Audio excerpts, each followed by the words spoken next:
Okay, so we finished with the discussion of disease stages, and the next topic, should I say, is different terms regarding where the infection is going on.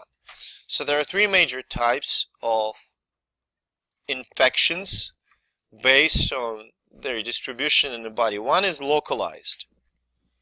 Localized infection is when the disease, the actual problem, is located near the portal of entry for the microbe. For instance, strep throat is the localized infection. You acquire the streptococci via respiratory route, causes upper respiratory tract infection. The furuncle, Staph aureus infection of the hair follicle. That's the example of localized infection. Any type of wound infection, like an abscess, that's the localized, okay? Now, focal infection is slightly different. So, for instance, Streptococcus pyogenes, that initially causes the strep throat, can spread through the blood to the heart, causing infection of the heart valves, known as endocarditis. So you have a couple of foci of infection that is exemplified here in this picture. Okay? Focal infection, from localized to another organ. Usually in case of focal infection, infection is limited to, 2 or 3 places in the body. And the worst version of the infection is systemic. So in systemic infection, microbe spreads throughout the body and infects practically everything. One of the examples of systemic infection is miliary tuberculosis, when initially tuberculosis is localized infection that affects lungs. However, if the microbe spreads from the lungs to other sites of the body, including, but not limited to, kidney, bone, heart, muscles, this is called brain, this is called miliary tuberculosis. From French word milieu, which means environment, okay, it is also called extrapulmonary. And this is an example of systemic infection. Now, how do you think the microbe spreads from the original site of infection near the portal of entry? Blood. And if something is present in the blood, you can judge it by the suffix emia, right? So words like viremia, bacteremia, fungemia refer to the presence, and I emphasize this word, presence of a microbe in the blood. You have bacteremia twice a day. Bless you. When? What do you do to make yourself bacteremic?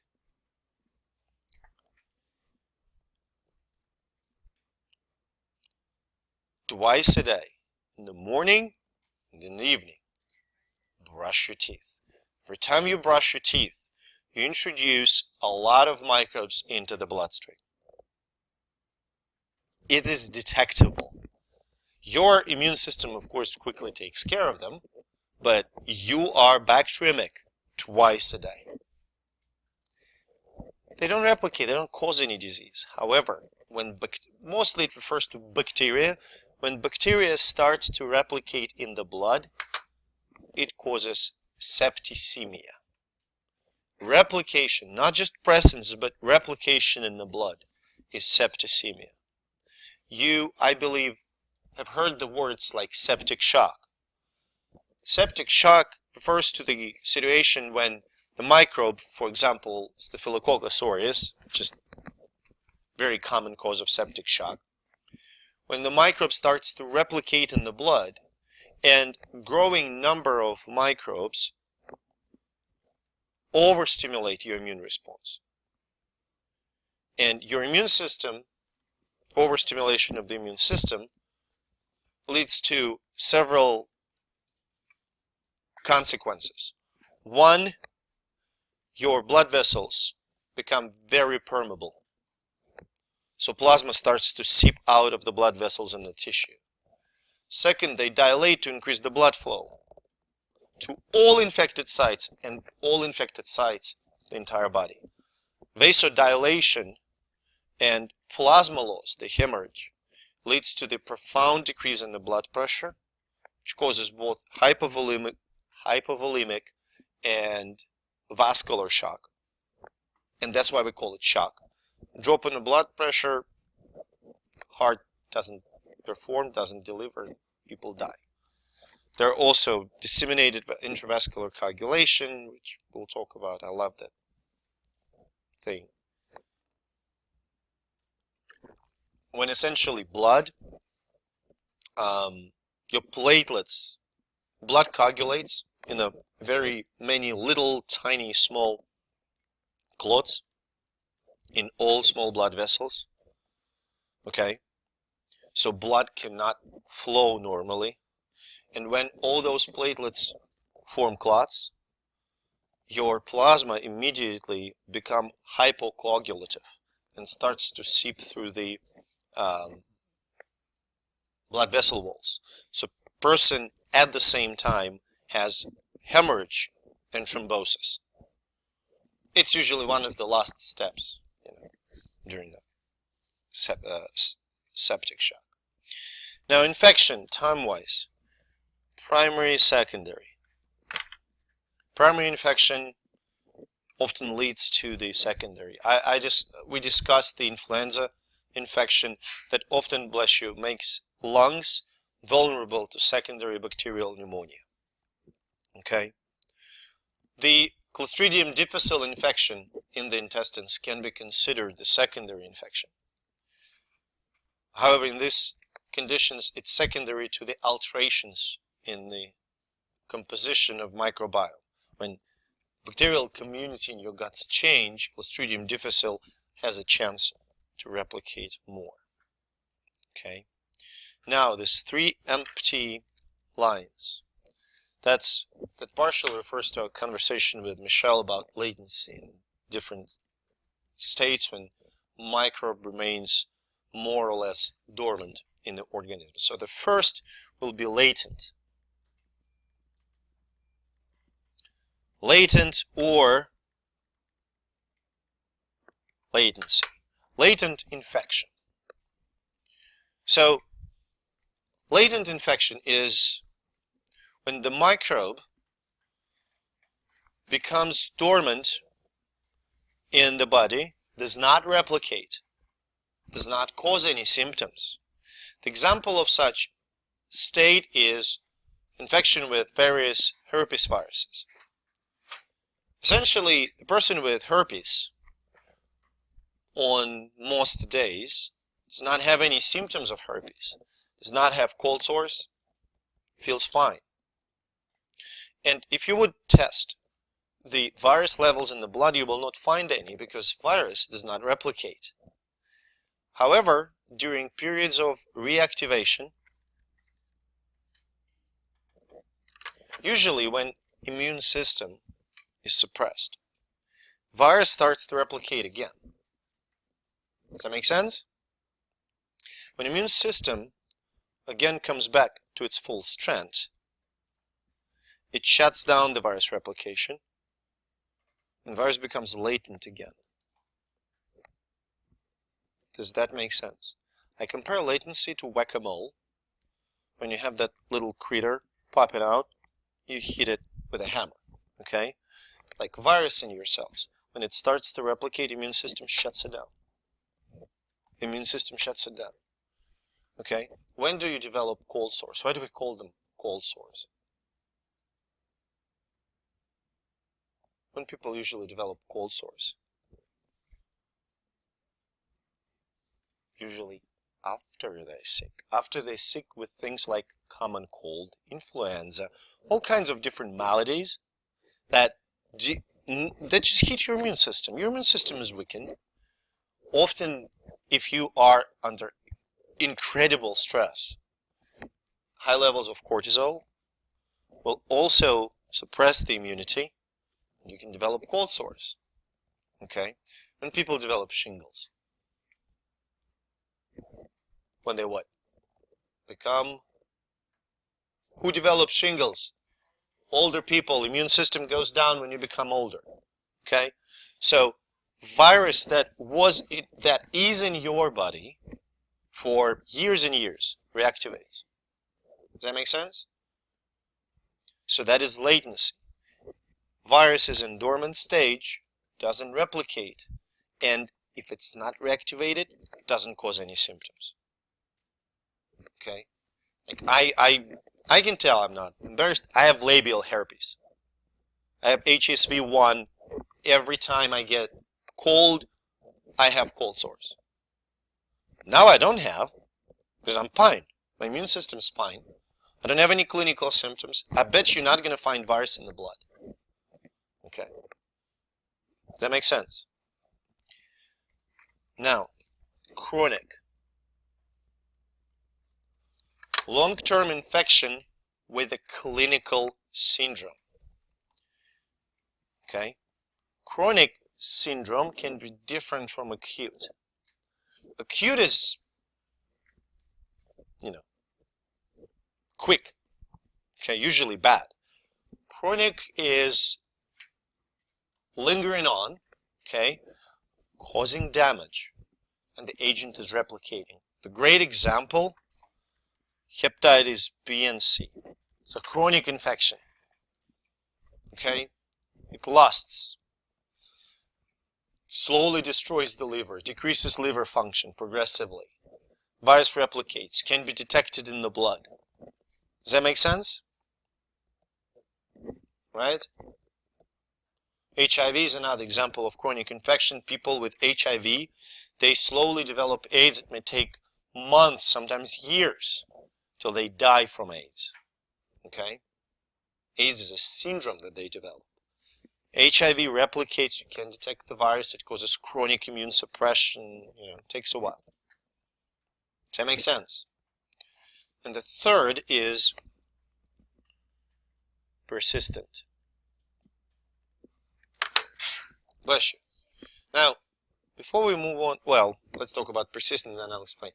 Persistent infection is when the pathogen replicates but does not cause any symptom. Isn't that interesting? There are viruses, for instance, cytomegalovirus. I believe you have heard about it. Cytomegalovirus infects usually in the relatively early age, child care, kindergarten, elementary school. It's transmitted by the bodily fluids, so you can imagine kids at this age aren't particularly hygienic. So exchange of things like saliva and, unfortunately, urine happen on a regular basis. And when they get infected, they often develop asymptomatic infection. So you do not see any clinical symptoms. And what's interesting, they may keep shedding the virus for months. Okay, does that make sense? So kid is absolutely healthy. There is no detectable damage to any tissues. But they keep producing virus and shed it in the saliva or urine for 2, 3, 4 months after the initial act of infection. This is often referred to as persistent infection. Does that make sense? Now, a little note. You would bring 3 other microbiologists in this room. The only thing that they would probably agree upon regarding these terms is that I must be put to death for my interpretation of this. The main problem, there is no doubt about latency. We know what latent is. We know what the chronic is. The main problem is the term persistent. So about persistency, I must warn you, I use the term persistent to describe that specific type of infection. I do not consider myself like a second Louis Pasteur or something. It's just easier when we all agree on the particular term.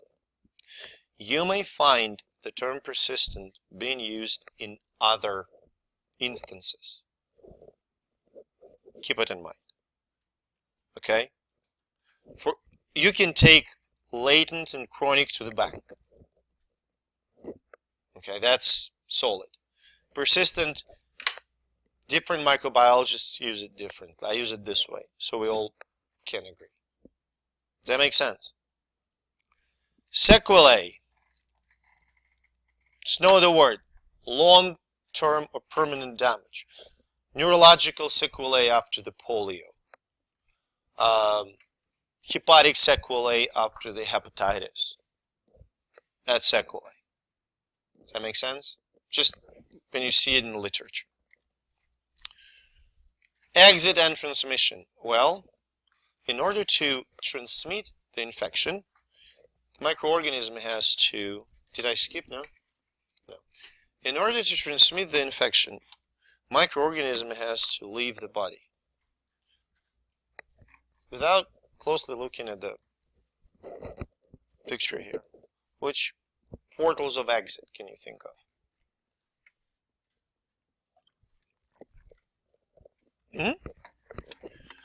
Now, with your mouth, there can be several ways to transmit. Which ones can you think of? Saliva. So, people spit when they talk, okay? What else? Coughing. Great. There are two ways you can... When you cough, what gets out of your mouth? Saliva. What else? Mucus. Yes. Sometimes big chunks. What else?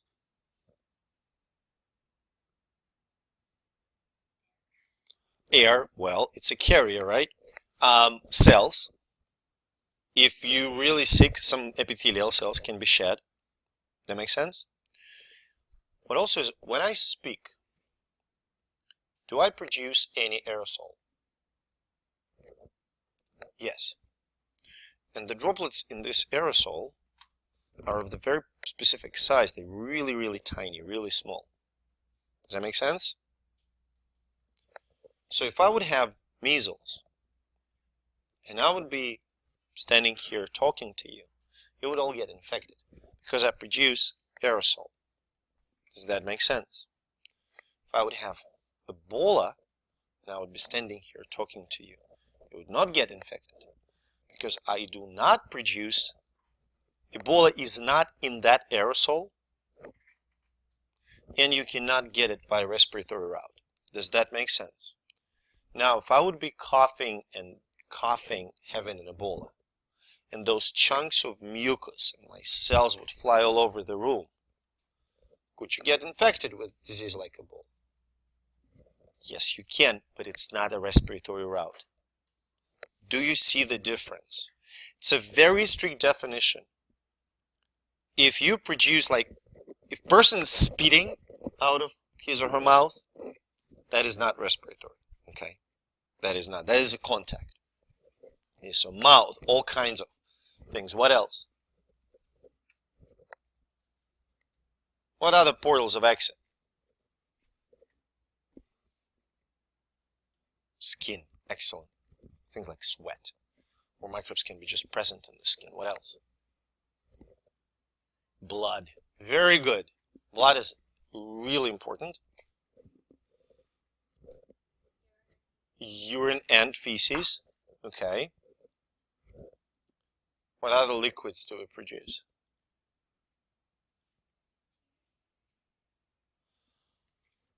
Tears. Yes.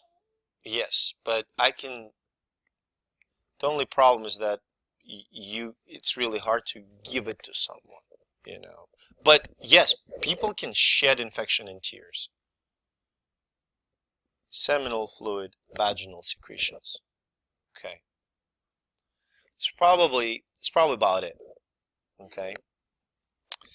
Now, well, for vertical transmission, again, placenta. It's both portal of entry and portal of exit. The transmission.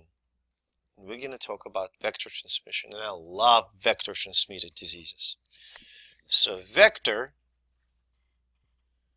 is strictly, I didn't skip anything, did I? Okay. Vector is strictly an animal that transmits the disease. Okay, vector can be biological, and vector can be mechanical. So this pictures, on which picture you can see the mechanical vector. So, okay, biological vector.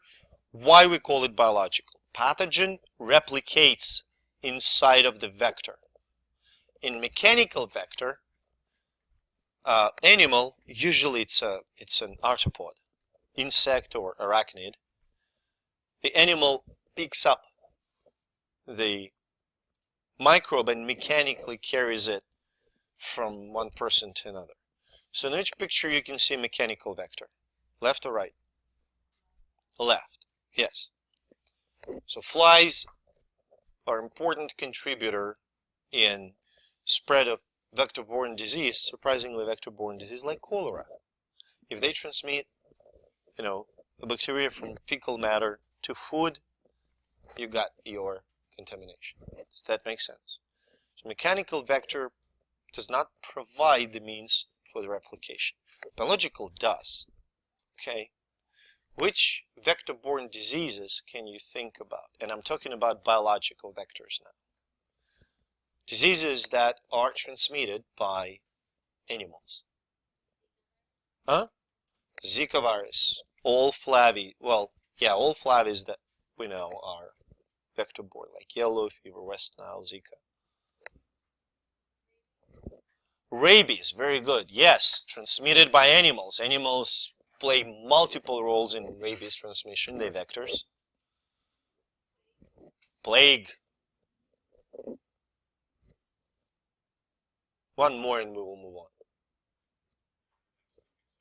African sleeping sickness, very good. So, before we move on, I do ask to know the difference between the biological and mechanical vector and know what the vector is. It's the animal that transmits the disease. Does that make sense? Now, for your entertainment, different diseases that are vector transmitted. I will try to keep myself in check and not go overboard in descriptions. Black fly. It's a black fly that transmits disease known as river blindness in Africa. Disease that is caused by a nematode, Onchocerca volvulus. Not an example. But I believe you like to be grossed out. So it's a small worm, and larvae are transmitted by black fly. They enter the body after the bite, and they grow up to several feet in length. They migrate. They're really tiny, really thin, really narrow, but they migrate into the eye because it's immune privilege site, and people often self-diagnose themselves when they see something floating through the eye. It's a worm. Okay, if untreated, it's inevitably leads to blindness. In Africa, for up to a certain period of time, entire villages went blind by the age of 25, which, as you can imagine, had profound economical impact. Jimmy Carter Foundation made a deal with Merck, and Merck provided for free a drug called ivermectin to treat people in Africa, and it's 1 pill a year, and they practically eliminated river blindness in Africa. You use that drug not for you, but for your pets also, to treat heartworm. That's where Merck makes money. If you would look at the price, you can guess. Fleas transmit typhus and plague. Usually they live on the wild animals, but then they jump onto the domestic animals, like dogs that, you go with your dog in the woods and it starts to chase, I don't know, a rodent. The flea jumps on the dog, jumps on you, bites you, you get whatever it has. Kissing bug Triatoma species. Also, in Italian, it is called by a lovely name, riduvido. This bug falls on your face when you sleep in South America, and especially if you spend the night in the house with without ceiling, like with just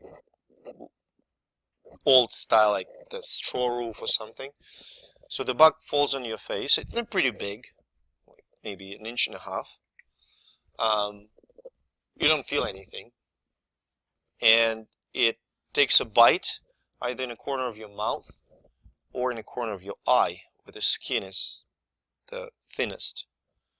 And it takes a blood meal, and it also defecates, because the blood that it eats pushes the feces out of the digestive tract. These feces contain the protozoan called Trypanosoma cruzi. When you wake up, this feces cause the itching, so start to scratch the place of bite and defecation, and you essentially rub the feces into the fresh wound that bug made. And trypanosoma enters the bloodstream and causes so-called Chagas disease, which, if untreated, causes multiple organ failure. There's no complete treatment for Chagas. So if you ever donated blood, one of the questions on the questionnaire, have you ever had Chagas disease? If you answer yes, you're deferred for life, because it's not sterilizing treatment. Okay. Louse, a bunch of diseases, mostly bacterial. Again, different types of typhus, different types of rickettsia can be transmitted by lice. Trench fever, all kinds of fairly non-specific gram-negative bacterial infections. Generally cause fever. Some of them are accompanied by rash, like typhus. If untreated, some of them can have very high mortality rate. Mites. Again, typhus and Arientia tsutsugamushi at some point belonged to the genus of Rickettsia, but what was reclassified later. As far as I know, these are not pretty common in this part of the United States. I think rickettsial pox is more common to wooded areas in the Rockies. Mosquitoes. That's the deadliest animal on the planet. Infections that are transmitted by mosquitoes kill more people than, I don't know, elephants, hippos, crocodiles, tigers, lions, name all animals together. Okay. Mallory gave us some examples like Zika virus, malaria. Number of malaria deaths a year estimated from 300,000 to 500,000. Most of them are kids. Number of infections are in 100 millions. Total number. I mean, not new, but total number of infections are in 100 millions. Number of dengue virus infections a year is about 150 million people are infected with dengue. Okay, so it's pretty considerable threat. Scent fly, genus Phlebotomus, transmits the protozoan known as Leishmania. Because the disease Leishmaniasis is common in Africa and South America. Cutaneous Leishmaniasis is manifested as the lesion. Mucocutaneous Leishmaniasis is often localized to the soft palate, and what it does, it destroys the soft palate, essentially leaving the person without the roof of the oral cavity. And visceral Leishmaniasis is quite deadly. All organs. Ticks. That is still a big threat in Europe, not so much, well, to some extent in the United States. So in the US, the relevant disease is Lyme disease, named Lyme for the city of Lyme in Connecticut, where it was discovered, and Rocky Mountain spotted fever. Those are bacterial infections that cause fevers, Lyme is pretty unpleasant. We're going to talk about it. A lot of arthritic symptoms. RMSF, rash, and general lousy symptoms can be deadly if untreated. Up to 20, I think, percent mortality rate. Okay. Tsetse fly transmits Trypanosoma brucei. It's an African sleeping sickness. It is called that for a reason. Progressive organ failure, and the person becomes lethargic and looks like the person is sleeping. Can be treated, but again, it's not sterilizing treatment. So you can see that there are a lot of arthropod vectors, and I want to mention arthropod. Ticks are arachnids, all others were insects. Well, mites are arachnids too. Pressing question: do bed bugs transmit infections? Generally, no. There is a report of Chagas transmission by bed bugs, but we're quite safe. No, probably because of the environment in the digestive tract. Microbes just don't survive. Does that make sense? They're pretty much, bed bug takes in blood meal, and everything that's in the blood gets totally destroyed by the digestive enzymes.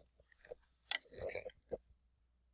So you're pretty safe when you sleep in the bed with the bed bugs. As safe as you can be. Now, carrier. Carrier refers to live human. Human source of infection. Okay. Carriers can be passive, like this nurse that goes from one patient to another carrying the disease on her gloves, or resident that accidentally carries the disease on the tie or on the pen or on, I don't know, the badge or something like this. Does that make sense? Carriers can be asymptomatic. When somebody is infected with influenza, does that 100% mean that the person is going to have clinical disease? Not necessarily. The virus can still replicate, the virus can still exit, but the person may have no symptoms. So this is asymptomatic carrier. The great example of asymptomatic carrier is Typhoid Mary. We will talk about her more, but briefly, the woman was responsible for more than a dozen deaths in New York from salmonella infection, because she was asymptomatic carrier of salmonella. She shed salmonella in feces, but she never got sick with it. She never developed any signs, clinical signs of disease. Okay. Different stages of the disease. Carriers can be in different stages during incubation period.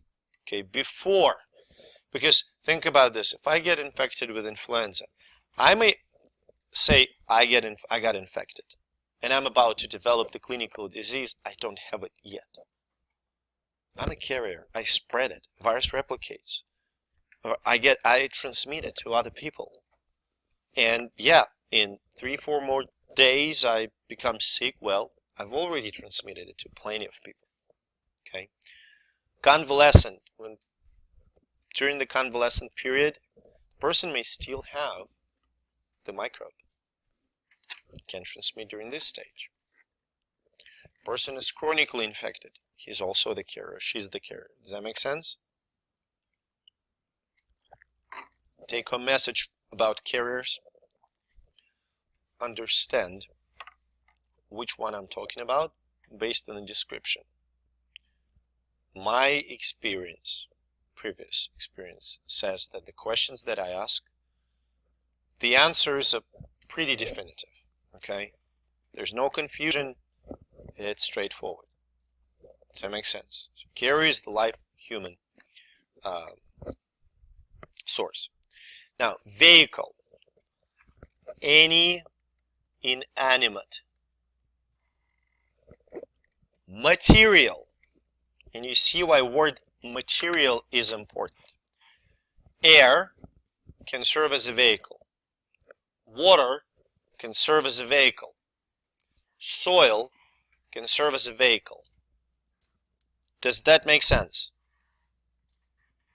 So the vehicles contribute to the respiratory transmission or fecal oral transmission like water. Does that make sense? What is the difference between vehicle and fomite? This, the bottle, is the fomite. The water in the bottle is vehicle. This is fomite. This is fomite. The air is vehicle. Does that make sense? Do you see the difference? Okay. So understand the difference. Routes can be direct and indirect. So the direct routes include contact. Now in contact we include everything except, well, even sexual transmission. You can for the purpose of epidemiology, sexual transmission and contact transmission are usually separated. Why?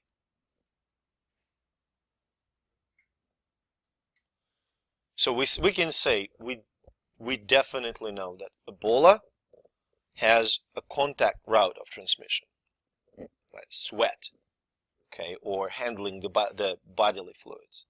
But sexual transmission of Ebola is doubtful. It's entirely sociological. People touch each other, get in contact with each other all the time. Sex is not as frequent. Okay, it's different settings. Does that make sense? Okay. So, but any exchange of biological fluids, whether it's saliva, urine, sweat, semen, is a direct route of transmission. Droplets. And that's not just droplets, respiratory route is a direct route of transmission. Okay. Vertical transmission, mother to a baby, is a direct route. Transmission by biological vectors from one person to another person is a direct route. Does that make sense? Now, there's something in common. Doesn't this, all these routes of transmission, all these direct routes, do not have, let's call it a middleman. Does that make sense? There's nothing in the middle. Person to person. It may include like a vector, but it's person to person. Unlike, for instance, fecal oral transmission, transmission via vehicle. Okay, somebody. So if there's a fecal contamination of the water, somebody else can drink that water. That will be indirect transmission of the disease like polio. Right? All those infections that people acquire from, I don't know, consumption of cantaloupes contaminated with some fecal microbes. That's indirect route. Transmission via fomites is indirect. And transmission of the diseases from animals when animal urine or animal feces get aerosolized. Does that make sense? There are infections that are present in animal fecal matter or animal urine that when they get aerosolized and inhaled by humans, it's indirect transmission. So differentiate those routes of transmission. If I ask you, transplacental is direct, sexual transmission is direct, fomite transmission is indirect.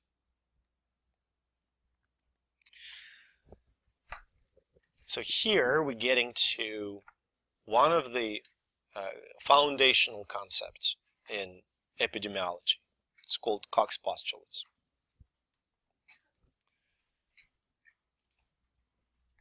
So this illustration here shows you the classic Koch's postulates, and I would like to spend some time discussing how Koch's postulates work. So you have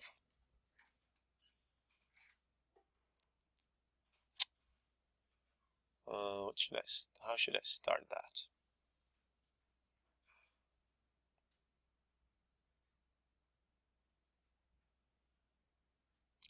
All right. 1981. New York. The absolutely new and frightening disease kills population, specific social group in New York. The gay, it's ravaging its way through the gay community in New York.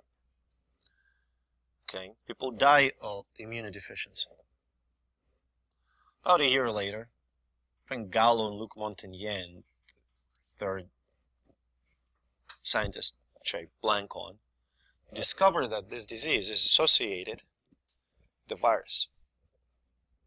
At that time, the disease was called gay immunodeficiency syndrome, but they recognized that that immunodeficiency was associated with the virus. So for you, here's the task. How can we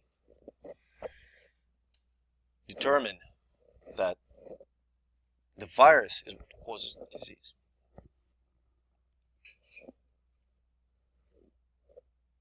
How do we know?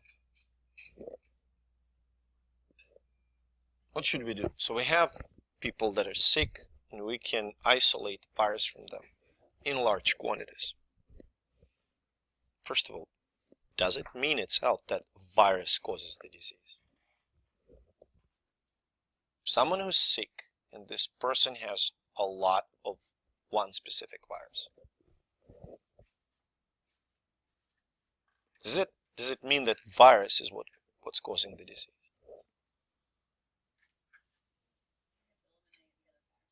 Exactly. What if virus can grow because the person is sick and something else is causing sickness, right? So it's not, you have to establish criteria that would allow you not just to say it's associated, but to say it is caused, right? Every time, in the one of the greatest examples of association doesn't mean causation. Every summer, there are two things in the society that increase: pool drownings and ice cream sales. But it doesn't mean that increased ice cream sales lead to more pool drownings, right?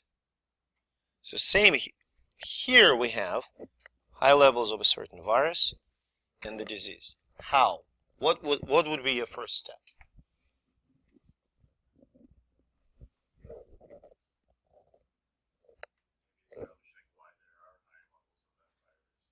It's far down the road. Well, that's essentially the question that we ask. Is there any logical link? So what would you do first? Exactly. Control would be what? Without people? Wait. Okay, explain. Maybe I just don't Go ahead, explain. It's virtually, it's practically impossible. Let's be realistic. It's impossible to recognize a lot of factors. You were right about control. So if you have a sick person with a lot of virus, what would be the control? Non-sick person. What do you want to test this non-sick person for?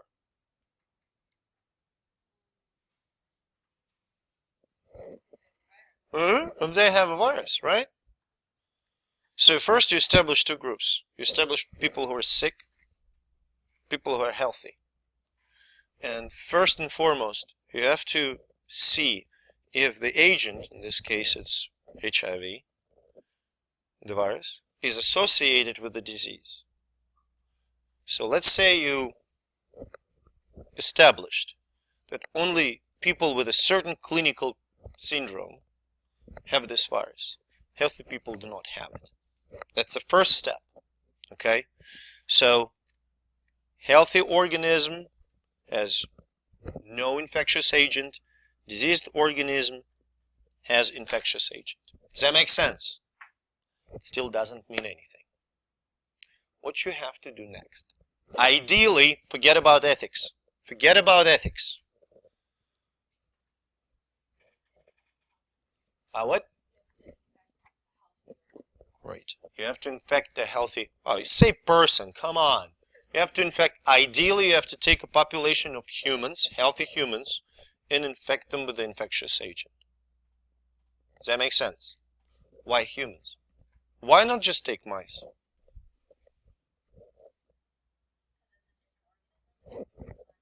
Exactly, because mice respond differently. There's a saying, mice lie and monkey exaggerate about animal models.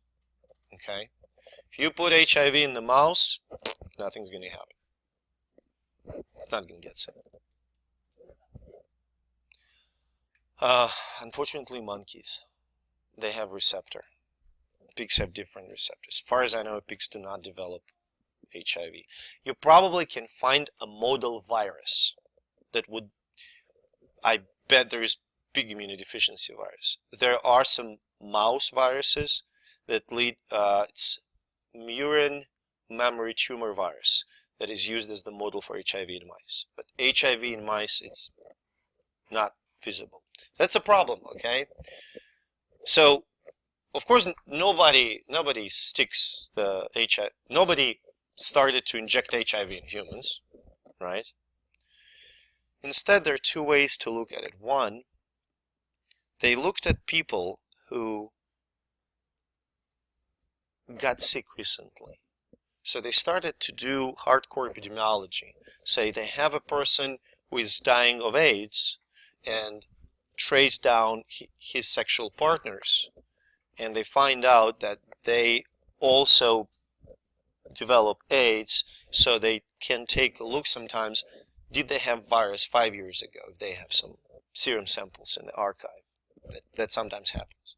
Do they have virus now? Does that make sense? Also, there were cases of transfusion transmission. Blood transfusion, it was HIV positive. People later developed AIDS. Does that make sense? So it was mostly accidental transmission of HIV that allowed us to establish that transmission of HIV leads to AIDS. So we have to inject the healthy animal, humans are animals, with the isolated agent. And this animal, that's important, or human, must develop the same disease. Does that make sense? So you take a sick person, isolate the agent, inject that single agent into the new healthy person, and see if that healthy person develops the same kind of the disease. And the last step, you take that sick person or dead person, and you isolate the same agent. So you confirm that that model organism died of that same agent, that it's nothing else. Does that make sense?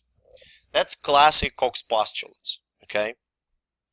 Find agent in sick but not healthy. Isolate in a pure culture. Reconstitute the same disease in the model organism. Isolate the same pathogen from the infected model organism. As we just discussed, the classical Koch's postulates have a lot of obstacles. Sometimes you have a patient and the patient has 5 different strains of bacteria. Which one's pathogenic? How do you know? So you have to pick one. Does that make sense? Model organism, which one do you pick? That's a problem. Humans are the best, but it's unethical. Okay? Sometimes you cannot culture the organism in a pure culture. Some bacteria, they will not grow on the plate. Or it will take you forever to grow on the plate. Does that make sense? So to establish that causation, there now an addition called molecular Koch's postulates. It's slightly easier because what we can do, we now can determine the sequence of the genomes. So first, epidemiologists would propose the link between the phenotype, which is this like disease, okay, to the certain genotype of a microbe, okay, and then they would identify genes that are associated with the pathogenicity or increased virulence of the microbe. And if they can inactivate those genes, an activation of the pathogenicity genes or virulence genes will result in microbe becoming non-pathogenic. So instead of sticking things, that can cause disease, you try to make the microbe non-pathogenic for some time. Okay? And when you put the gene back, when you reverse the inactivation, that should restore the disease in the model animals. Does that make sense? Okay, let's do the example. Enterohemorrhagic E. coli, causative agent for bacterial dysentery and hemolytic uremic syndrome. It carries the gene that encodes for Shiga toxin. If you would take pathogenic EHEC strain and inactivate that gene, that strain of E. coli will lose its pathogenicity. If you will add the same gene later on the plasmid, it will become pathogenic again. However, you can appreciate. Does that make sense, first of all, the idea of Koch's postulates? Please understand the steps of the classic and molecular Koch's postulates. Now, does it solve a problem with epidemiology? Unfortunately, the answer is no. Do you remember the buzz that was in the media about Zika virus infection? Remember? There was a lot of talks, and how was it presented by the newspapers, by the way? So what was the kind of a headline? So, you being mild. I'm talking about media. Infection is not really good, but the titles were Zika virus causes microcephaly, which at the time was a scientific over-exaggeration. Here's why. When epidemic outbreak started in South America. What happened? They noticed an increase in Zika virus infections, and at the same time, they noticed an increase in cases of microcephaly. That's it.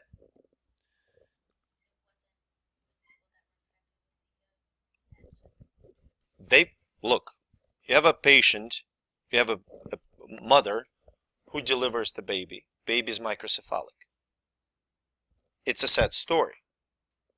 But nobody at the time looked back and checked if mother was infected with Zika virus. So first they noticed those two things. Then they started to notice a pattern.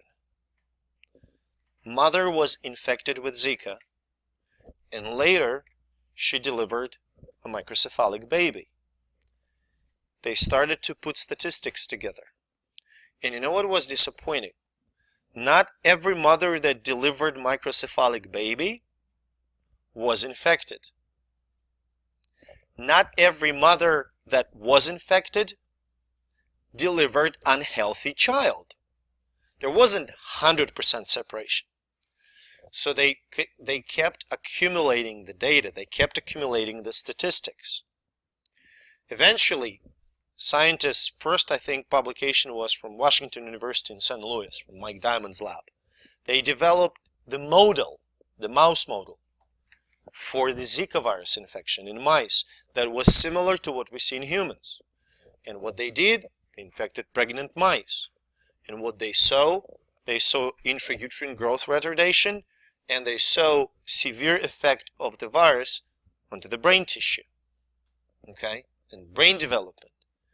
So nobody had a direct experiment, because direct experiment would be you take, I don't know, 1,000 pregnant women, well, 2,000, infect 1,000 with Zika, and see what's going to happen. You know, that's not feasible, right?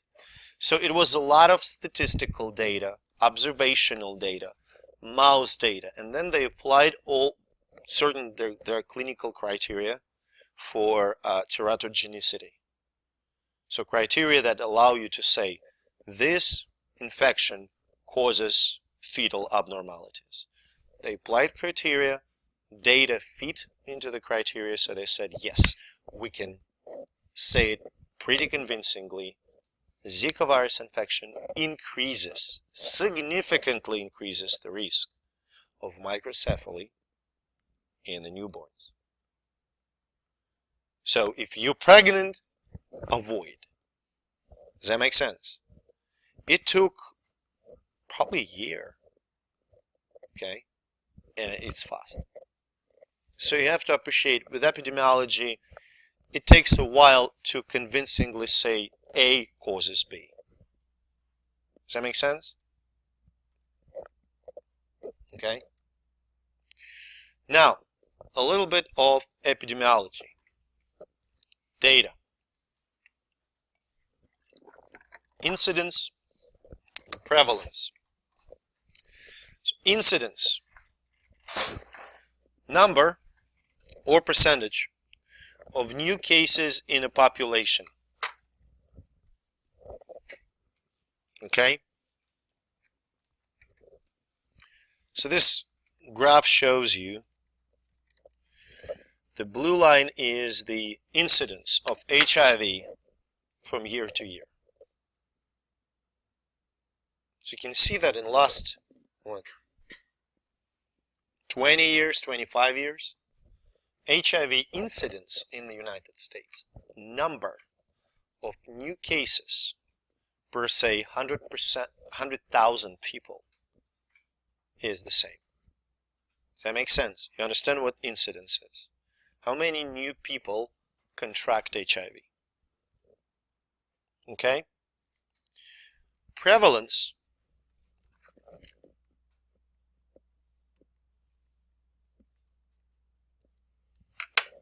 is the number of, let me correct myself, not disease. I want to specifically address this. Infection.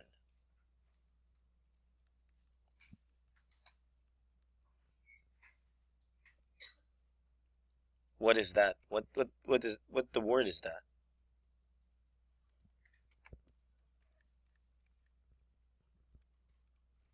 Infection. Okay, so prevalence is the total number of individuals with the infection in the population. Do you see the difference between infection and disease? Everybody is clear on that. Difference between infection and disease.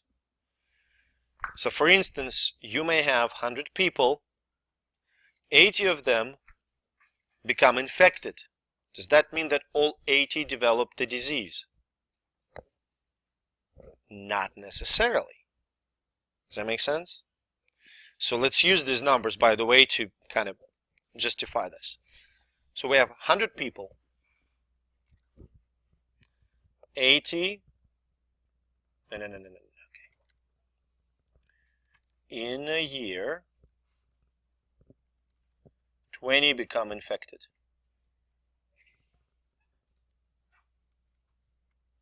What is the incidence in 1 year? You have 100 people, 20 of them in the last year, 20 of them become infected. 20%. That's your incidence. 20% number of new cases. If you survey your 100 people, it turns out the total of 80 people are infected. I do not specify any time frame. So what is the prevalence? 80%. 80% is the prevalence. Does that make sense? Now, going back to that graph that I showed you, why prevalence of HIV in the US population increases over time?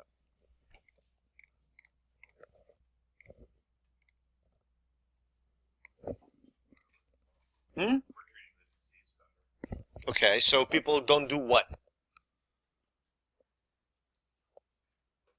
What people with HIV, what they do not do? We treat them well.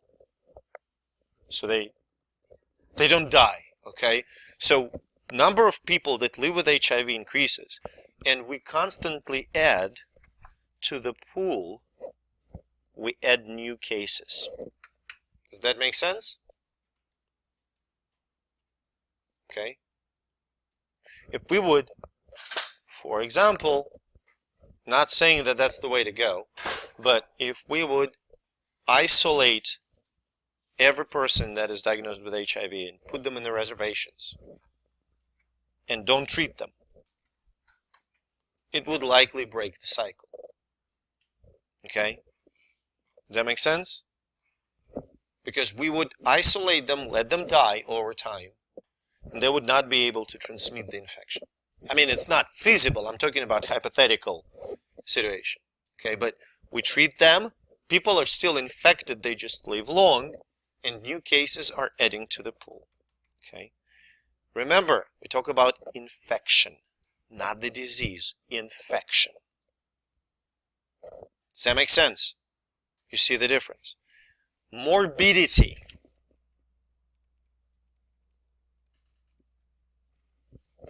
Morbidity is the percent of individuals that are sick. Does that make sense? Can you give me an example of the disease with very high morbidity?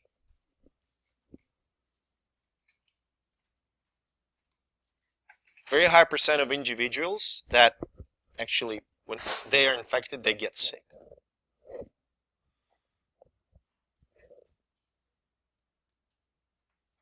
Well, it's not infectious disease, huh? Yep, high morbidity, absolutely. Practically everybody gets sick. Ebola virus, everybody gets sick. Yellow fever, everybody gets sick. Well, no, yellow fever actually low morbidity disease. HIV, ultimate morbidity. If you don't treat it, everybody gets sick. There's no way you can avoid that. Does that make sense?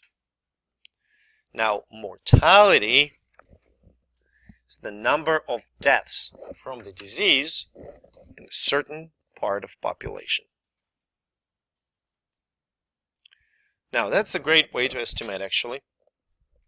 So how do we estimate mortality? If you, one of the very exciting reads, I think, is reading annual reports of CDC regarding different diseases. And they report mortality in the way how many people died of a certain disease per 100,000 population. That's the mortality rate. Does that make sense? That makes sense. Does it? Think about this just for a moment. So let's say if we would have, and we would not, never, ever, if we would have the outbreak of Ebola in the United States, and we would have, and say population of the United States is 300 million people, okay, and 3,000 people would die of Ebola. What's the mortality rate for Ebola in the United States?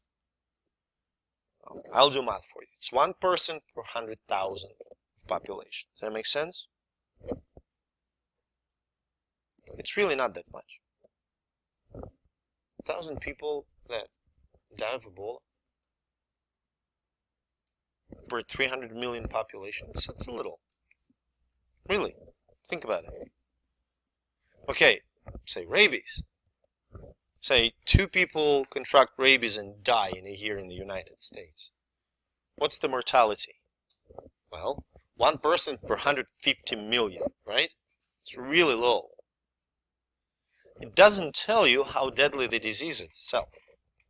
What do you need for this? What do you need to compare to actually tell how deadly the disease is?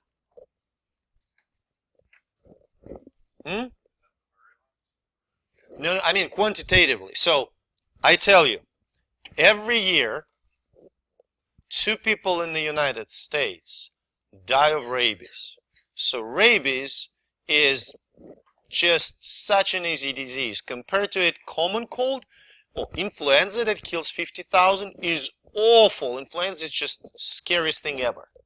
Rabies is nothing. I mean, just... Yes. You need to compare number of people that die to number of people that are infected. Is it easy to do? Well, for rabies it's easy. But for influenza, can you really address incidence? If you will tell me yes or no, I will ask you why and how. No. Explain me why you cannot really address the incidence of a disease like influenza. Bingo. And even if they don't go to the doctor, I have, say, do you have kids? So come home and your child tells you, look, Mom, and he or she is coughing and feels lousy, okay, and muscle aches, and headache, and fever, and really high fever. What did you say? Have flu. I mean, especially it's in the winter. You have flu. Yeah, just, spend a few days at home, take ibuprofen. Does that mean that the child really has influenza? Not necessarily. Influenza is responsible for about 11% of all respiratory, acute upper respiratory tract infections. Okay? You go to the doctor, your child, you do not take your kid to the doctor. So nobody ever knows that it happened. If you take, they may not have time to take a blood and test it for influenza. They will just send you home with all the same advice, right?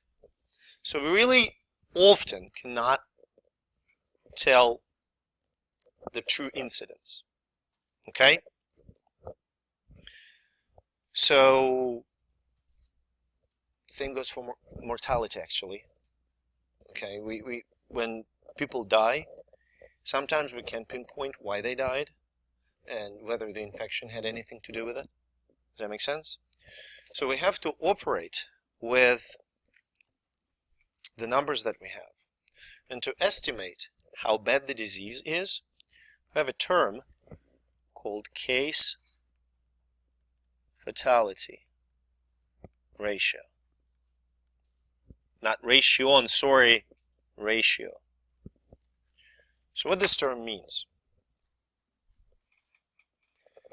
your national survey of influenza gives you a number of clinically confirmed cases that were diagnosed as influenza based on a strict criteria at, say, 100,000. Okay? And then you have a number that out of these 100,000 cases that were followed through, 500 people died. The case fatality ratio will be 500, number of deaths, divided by 100,000, number of clinically confirmed cases. So case fatality ratio for influenza, in this case, in this example, will be 0.5%. Does that make sense? Okay. Yeah, hopefully we'll make it there. I will show you some data on Ebola. Depending on the size of the outbreak, case fatality ratio can be 90% or 20%. So it does not. Now, what is the case fatality ratio for rabies? It's 100%. Every infected person dies. We know it quite well. Okay? Does that make sense? But generally, to estimate true mortality, true morbidity, it's incredibly hard. Okay? True deadliness of the disease. Does that make sense? Okay?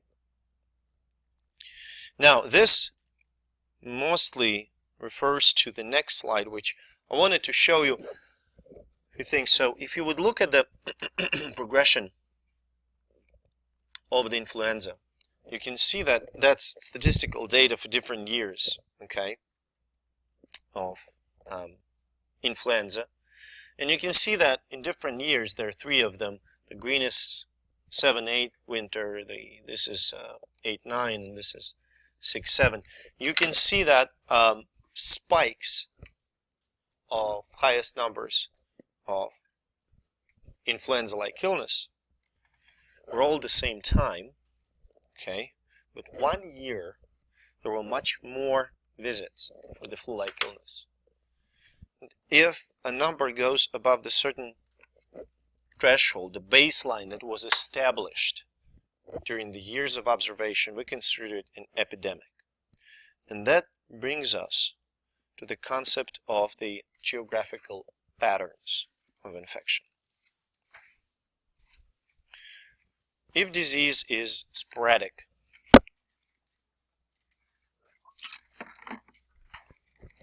it means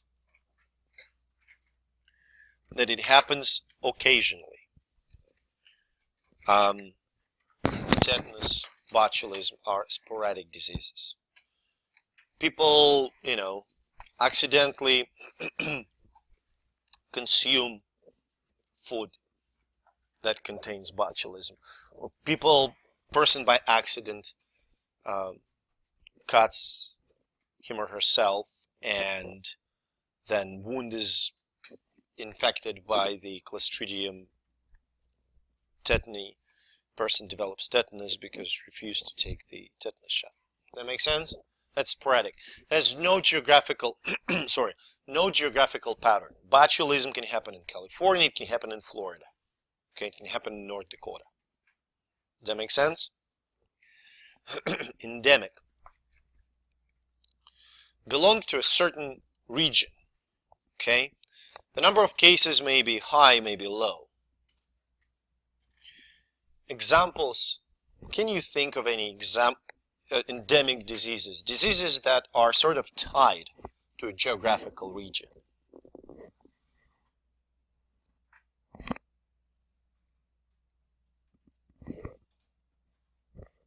No?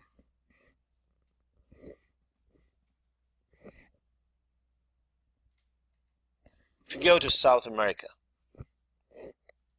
as a tourist, you have to take a vaccine against, not South America, but malaria can be considered endemic in Southeast Asia and in Africa, and we'll talk about the difference between epidemic and endemic, okay? But yes, endemic, absolutely. Southeast Asia, malaria is endemic, okay? In South America, I was talking about yellow fever. We got rid of malaria in South America, okay? So, it doesn't happen that often, but it happens regularly. In the United States, examples of endemic diseases, the same Rocky Mountain spotted fever. In great states of Tennessee, Kentucky, and Arkansas, I think Missouri as well. There's a ton of them, okay? Nothing in Rockies, by the way. Rocky Mountain spot fever is not in the Rockies. Lyme disease, Northeast, endemic. Babesiosis, endemic for Northeast, especially for the great state of New York. Plague is endemic in places like Eastern California, Arizona, New Mexico, Nevada. Well, it's not endemic, it's technically enzootic. It's in animals, but every year there are several cases of plague reported in the United States. Every year, okay? It's endemic. The occurrence, the incidence is very low, but every year in the same region. You will not find any plague in Ohio, okay? Now, when endemic becomes epidemic, that's a really tough question. We talk about numbers. And why the question is tough is because when we talk about epidemic outbreak, we talk about numbers going above the baseline, above normal. Does it make sense? For instance, normally we do not observe hepatitis A. Everybody's vaccinated.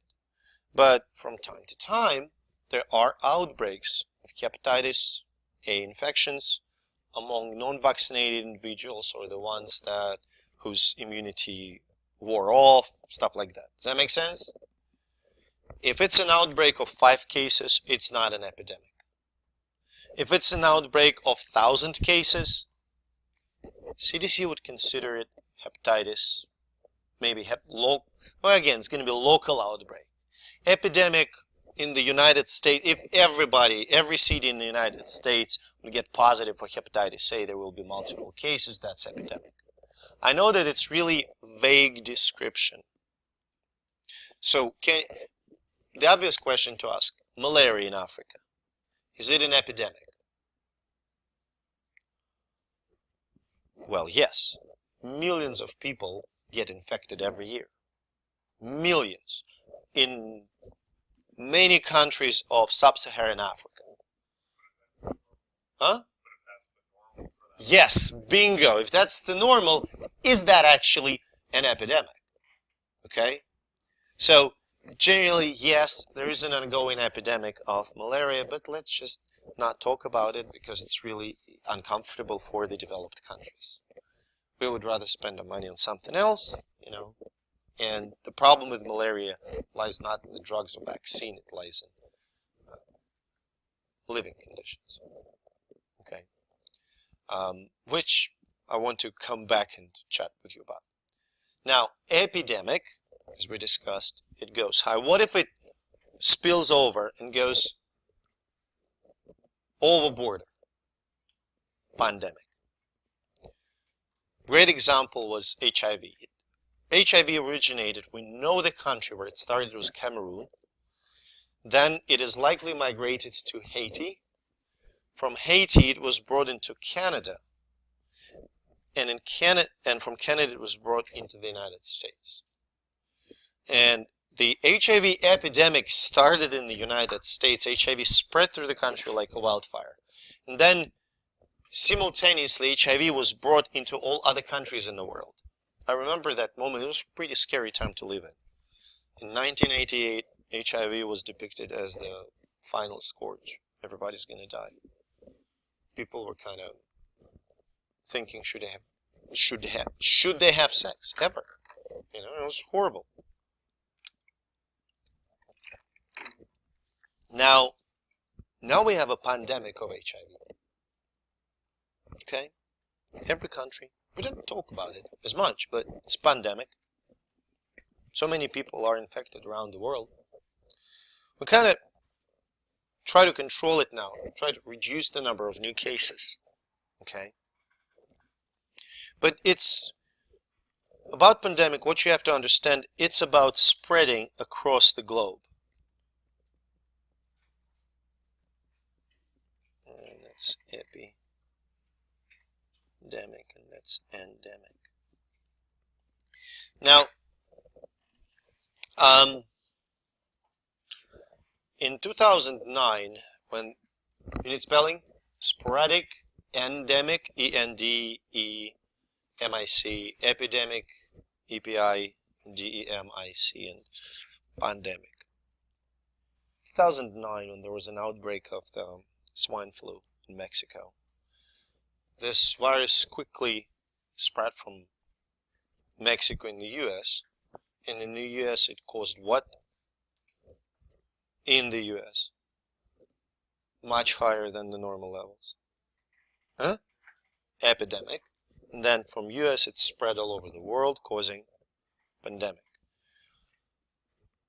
I remember people were freaking out about the WHO statement. When WHO, World Health Organization, they issued official letter, well, statement, which they said, they announced, the pandemic of influenza has just begun. And everybody was like, oh, we're gonna die. That's the end of the world. That's the final plague. Okay. WHO did lousy job in terms of reaching out to people, explaining them pandemic doesn't have anything to do with the severity of the disease. It has to do with the numbers. Okay? Pandemic means we now have that influenza in, I don't know, so many countries on so many different continents. That's it. We're not saying that everybody's going to die. It's just everywhere. Okay? That makes sense. Now, before we wrap up this excellent timing, I'm very proud of myself. I'm going to ask you one little question, which will take you, I hope, 1 minute to answer. Remember, table of vector-borne diseases transmitted by, say, mosquitoes. Yellow fever, well, West Nile. You know how many West Nile cases are in Texas, for God's sake? Texas, which is worst for West Nile, like 2 a year. Why there are practically no mosquito-borne infections in the US, but in places like Africa and South America and Southeast Asia, people are regularly infected by the infections transmitted? No, we don't. We used to. It doesn't effective. We stopped using DDT. Well, unfortunately. Nope. Nope. Nope. All the same. Lifestyle. It's all about lifestyle. Huh? Bingo, we don't go outside. When you leave this building, where'd you go? Car. And it's hot. Does anyone know? Like, what, 88, 90 outside? Well, it's hot, okay?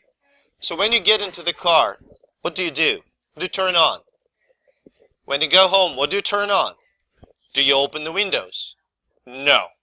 When you're in Africa, do you have an AC? No. You open the windows. Welcome mosquitoes. Okay? There was a case when yellow fever outbreak was in New York, and the pastor, the reverend of a local church, assembled the congregation and told them, we're going to get into the church and we're going to pray for 3 days.